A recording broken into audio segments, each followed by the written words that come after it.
اس کے بعد اس سورہ بقرہ میں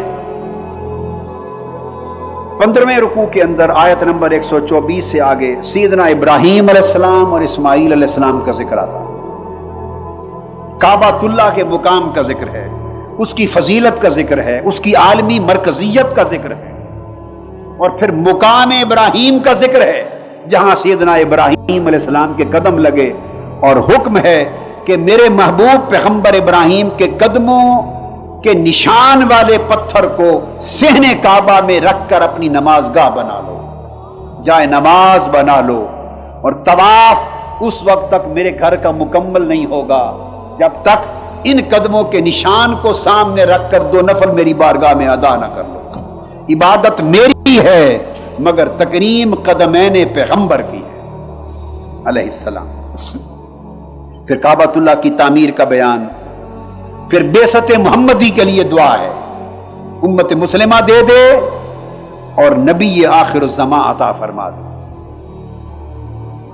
یہ اس پتھر پہ کھڑے ہو کے چونکہ دعا کی تھی، حضور کو مانگا تھا مولا سے، جس پتھر پہ کھڑے ہو کے حضور کو مانگا تھا۔ پتھر تو ہزاروں ہوں گے حضرت ابراہیم کی زندگی میں جن پر آپ کے قدم لگے ہوں گے، پتھریلی زمین تھی، سارا مکہ سارا عرب پتھریلا تھا، قدم تو ہزاروں لاکھوں پتھروں پر لگے ہوں گے مگر کسی اور پتھر پہ قدم محفوظ نہ ہوئے۔ اس ایک پتھر پہ قدم قیامت تک اس لیے محفوظ ہو گئے کہ اس پتھر پہ کھڑے ہو کے مصطفیٰ کو مانگا تھا، اللہ کے محبوب کو مانگا تھا۔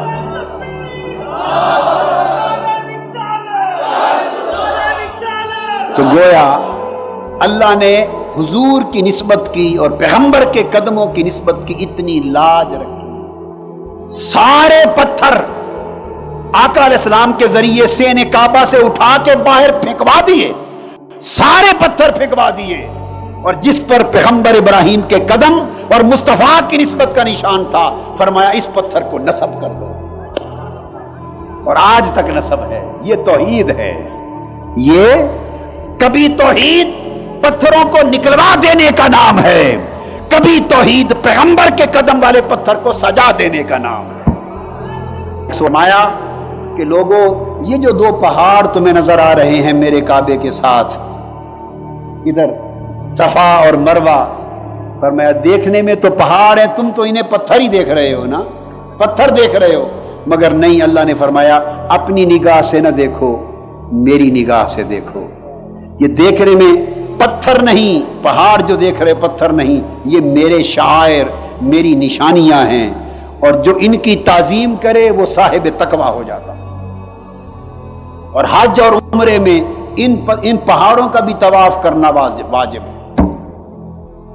ان کی بھی صحیح کرو، ایک میرے گھر کی صحیح کرو، ایک ان 2 پہاڑوں کی صحیح کرو۔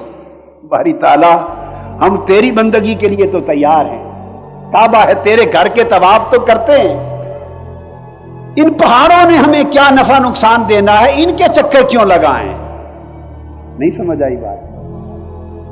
ان کی بندگی تو نہ کروا ہم سے، ماری تعالیٰ فرماتے ہیں نہیں، بندگی نہیں ہو رہی ان کی، ایک تعظیم کروا رہا ہوں، تو باری تعالیٰ اپنے کعبے تک رکھ، ان پتھروں کے پیچھے تو نہ پھرا، ان پتھروں کے چکر تو نہ لگوا۔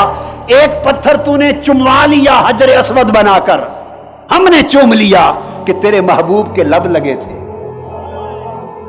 گناہ معاف ہوں گے، چوم لیا۔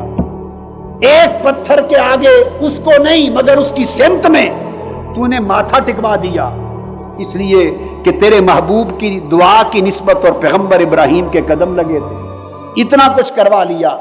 اب وہ تو ایک ایک پتھر تھا، یہ تو کروڑوں پتھروں کا ایک ایک پہاڑ ہے، اب ان پہاڑوں کے چکر تو نہ لگوا، ان کو تو نہ میں پھروا۔ اس کی وجہ کیا ہے؟ فرمایا تمہیں کیا معلوم، اس پر وہ میرے نبی تھے، وہ میرے نبی تھے، اور نبوت کا دروازہ تو بند ہو رہا ہے، اب قیامت تک بعد میں ولی ہوں گے۔ کہیں ایسا نہ ہو کہ تم نبیوں کی تعظیم تو کر لو، ولیوں کی چھوڑ دو۔ ادھر اس لیے تعظیم کروائی کہ پیغمبر کا مقام سمجھو، یہ ہاجرہ میری ولیہ تھی، یہاں اس کے قدم لگے ہیں، اس کے بھی چکر لگاؤ۔